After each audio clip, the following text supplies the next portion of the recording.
Vous écoutez Arte Radio. Ce podcast évoque des scènes de violence. Attention aux oreilles sensibles.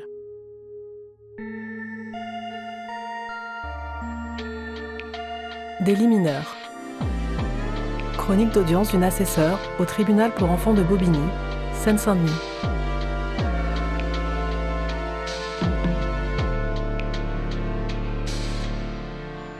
Assesseur, ça veut dire qu'en plus de mon travail de prof de fac, je siège une fois par mois comme juge bénévole au tribunal pour enfants de Bobigny.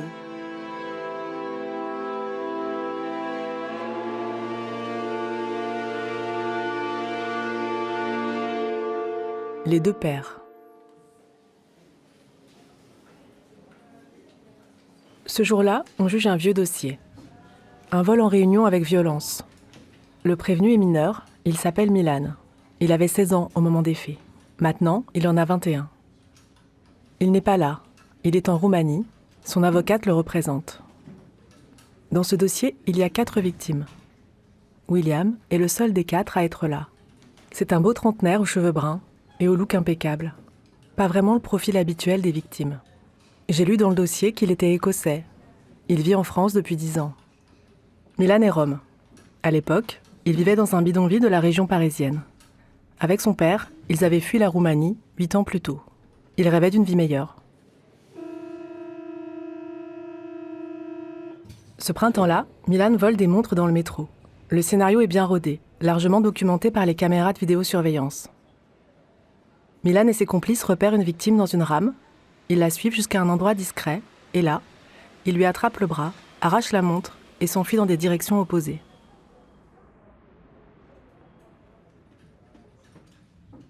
La juge donne la valeur des montres en question. 49 000 € pour une Philippe Patek volée à Place d'Italie, 27 000 € pour une Rolex à Mouton du Vernet, 12 000 € pour une Omega à Opéra. William, à côté, c'est presque un petit joueur. Sa montre ne valait que 5 000 €. Je n'en reviens pas qu'on puisse se balader avec de tels objets au poignet. Je trouve ça indécent. Je me dis que c'est bien normal que ces types se soient fait dévaliser par ceux qui campent, par ceux qui crèvent en marge de nos villes. Mais voilà, Milan, c'est pas Robin des Bois. La montre à 49 000, il l'a revendue 500 € à un gars de Bondy, à partager avec ses complices. Milan, c'est juste une des petites mains d'un vaste trafic. L'avocate de Milan intervient. Elle anticipe un peu sur sa plaidoirie. Elle rappelle que son client vivait dans une grande précarité, qu'il était illettré, qu'il avait déjà des responsabilités familiales, malgré ses 16 ans. Avec sa compagne de 14 ans, il venait tout juste d'avoir un enfant. Un petit garçon.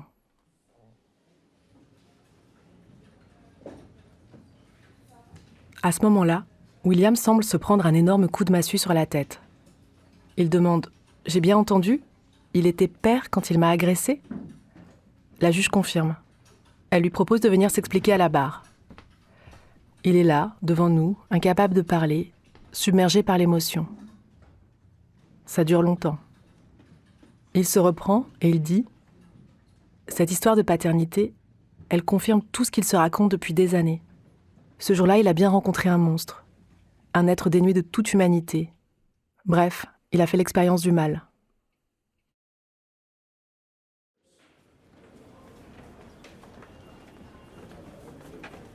William trouve la force de raconter. Un grand escalier dans le métro, à la station Concorde. Il tient son cosy de la main droite. Dedans, son fils âgé d'1 mois. Il dort. Un peu plus loin derrière lui, sa femme. D'un coup, un type surgit, tire sur son bras gauche, pour voler sa montre. William perd l'équilibre. C'est le début d'une chute sans fin dans les escaliers, avec en fond sonore, les hurlements de sa femme. Il explique. J'ai fait pas mal de rugby dans ma vie. Donc pendant la chute, j'ai essayé de protéger mon fils comme j'ai pu, en jouant sur l'effet de balancier du cosy. On a dévalé comme ça 25 marches. Juste avant d'arriver au sol, j'ai essayé de faire glisser le cosy contre le mur. Je voulais atténuer l'impact de la chute. Je me suis fracturé la cheville, mais sur le coup, j'ai rien senti. Je pensais qu'à mon fils. Par miracle, il n'a rien eu. En l'écoutant, je remonte le temps. Je pense à mes enfants, à toutes les fois où, dans le doute, j'ai vérifié qu'ils étaient bien attachés dans leur cosy. William raconte les suites de l'agression. Le fauteuil roulant, les 42 jours d'arrêt de travail, les mois de rééducation, les nuits sans sommeil, l'impossibilité encore aujourd'hui de prendre les transports en commun. Il ne comprend pas pourquoi Milan se balade dehors depuis 5 ans, alors que lui, sa vie est devenue un cauchemar.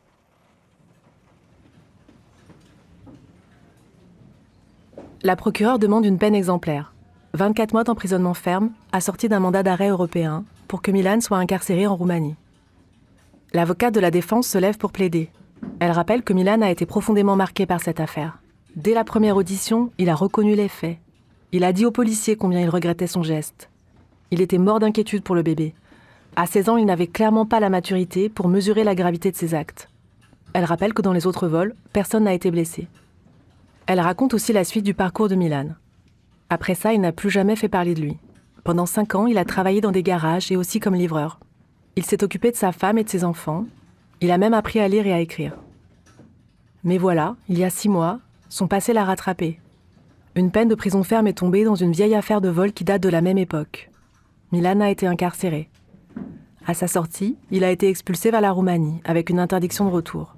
Sa femme et ses enfants ont dû tout quitter pour le rejoindre. On se retire pour délibérer. On n'a pas vraiment le choix. Les faits sont graves, Milan a déjà des antécédents de vol, il n'est plus éligible au sursis simple, ni même au sursis probatoire. Ce sera donc une peine de prison ferme. Mais 24 mois, ça nous semble trop. On s'oriente vers une peine plus légère. Mais la juge nous prévient. Si on condamne Milan à une peine inférieure à 12 mois, le mandat d'arrêt européen risque de ne pas être exécuté, de finir dans les oubliettes de l'histoire. Il faut trancher. Est-ce qu'on veut que les policiers roumains aillent chercher Milan demain pour le mettre en prison 5 ans après les faits, alors qu'il semble être sorti de la délinquance, et alors qu'on ne sait rien des conditions de détention en Roumanie? Par contre, on sait que là-bas, plus qu'ailleurs, les Roms sont discriminés. On pourrait se raconter que Milan s'est racheté une conduite depuis les faits, qu'une peine symbolique suffit. On pourrait se dire que les victimes n'en sauront jamais rien si le mandat n'est pas exécuté. La discussion dure longtemps. Ce jour-là, une assesseure fraîchement recrutée observe notre délibéré. Elle n'a pas le droit de parler. Elle nous écoute, l'air grave, presque mortifiée. Bientôt, elle sera à notre place. À la fin, ce qui l'emporte, c'est l'idée d'apporter quand même une réponse à la victime et à la société. Une telle violence ne peut pas rester impunie. Ce sera donc une peine de 12 mois d'emprisonnement ferme. A priori, le mandat sera exécuté et Milan ira en prison en Roumanie.